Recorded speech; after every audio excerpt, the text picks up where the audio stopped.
We do want to just let you know we have an ongoing tornado, though, near I-35 north of Pauls Valley, and it looks like it may stay.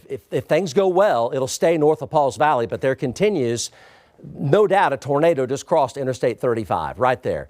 Let's go. There's Pauls Valley. So you see the city streets there. There's Pauls Valley. So you're talking about basically 1, 2, 2.5, almost 3 miles to the northwest of Pauls Valley, and it's moving due eastward.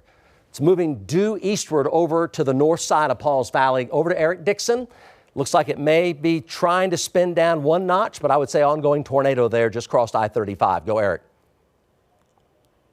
Yeah, Mike, definitely was probably a weak tornado crossing I-35, just a couple miles north of town.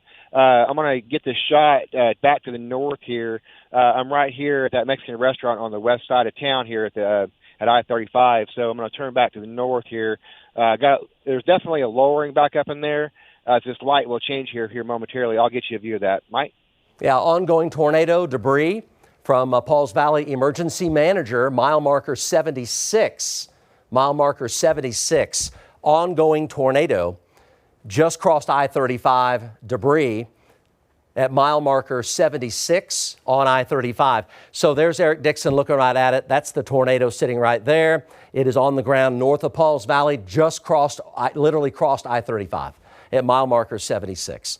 Debris, EM has the tornado north of Pauls Valley. Right now, it's going to stay to the north of Pauls Valley. You know anybody there about 3 miles north of Pauls Valley? You're in the direct path. The funnel is on the ground right now, getting this report just north of Kimberlin Road, moving east. Kimberlin Road, for folks that know where that is, it's moving east. That's on the ground. That report came in 20 seconds ago. So that is live right now. That's what's happening. Kimberlin Road moving east. Yeah, mile marker 76, I-35. So it's going to keep moving to the east. Let's go over to Max 1. As long as it doesn't make a sudden turn to the south, there's the tornado ongoing, and we're just talking about the road there, Kimberlin Road. So there's the tornado right there. There are the city streets in Pauls Valley. So it's right now just about 2.5 miles to the northwest of Pauls Valley, but it's ongoing. Debris, I-35, mile marker 76. So it crossed over I-35 on the ground, and it's going to be tracking hopefully due east for Pauls Valley. But you folks up north of Pauls Valley, you're in the immediate danger path with that. So interior closet or bathroom away from windows, mobile homes will not be safe. It looks like it may be shrinking, going into a rope stage. It's getting tighter on velocity, but smaller on size. So it may be roping out right now. Let's go to Eric Dixon here looking at it. It may be roping out right now, due north of Pauls Valley. Go, Eric. Yeah, Mike, I just had a definite funnel, definite cone to the ground. Just to the northwest of Pauls Valley. Looked like it was probably right on I-35, maybe just a little bit to the east of it here. We're watching it real closely. It's a lot of haze back in there. It looks like the tornado has kind of gone back up into the rain. It's kind of rain wrapping itself here, but it definitely had a tornado on the ground. A definite cone-shaped tornado was on the ground just to the northwest of Pauls Valley. Mike?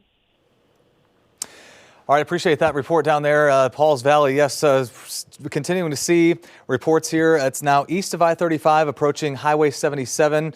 So it's north of Pauls Valley, and it did cross I-35 at mile marker 76. Okay, so this whole thing began about 5:28. We saw intermittent touchdowns. We were bringing that to you live with Eric Dixon's stream, and the more continuous funnel that was in contact with the ground began at about 5:28. It's 5:34 right now, and just as Mike was saying, we're going to take you to the race when that happens. We know folks are watching, but we're keeping folks aware near the Pauls Valley area that there is a continued small tornado just off to the north of town. So this is a serious day. This is right near the warm front that we're tracking, and it continues to ride along that. So that's where they have that little area of spin. So folks in Oklahoma City, you might be hearing thunder and seeing the rain outside. There is no tornado threat right now.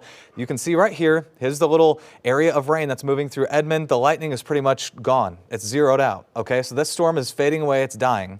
But that is temporary. As this front continues north, we're going to see another round within the next couple hours that will impact parts of northwest Oklahoma, north central Oklahoma, and even other parts of the Oklahoma City metro. So the day is not done yet. So we're watching again this storm right here. The tornado warning continues for Garvin County. Now the core of this passing just off to the north of Pauls Valley. So watching that carefully. Mike? Aaron, thank you very much. Emily Sutton here as well. This afternoon, our team of trackers out in the field. So the bottom line here is that we have one supercell right now. Look how the tornado here looks like it's gone away. It just roped out, and that is no longer a tornado signature right there. So we're talking just about 2 miles to the northwest of Pauls Valley. Crossed I-35 on the ground, debris in the air, but it just needled out and roped out, and now that is no longer a tornado. That's really good news. The purple polygon means confirmed tornado. That was from our reports from our trackers and the EM up there in Pauls Valley of it crossing I-35 at mile marker 76 just about 3 or 4 minutes ago. And but it looks like it has roped out and gone away. That's really good.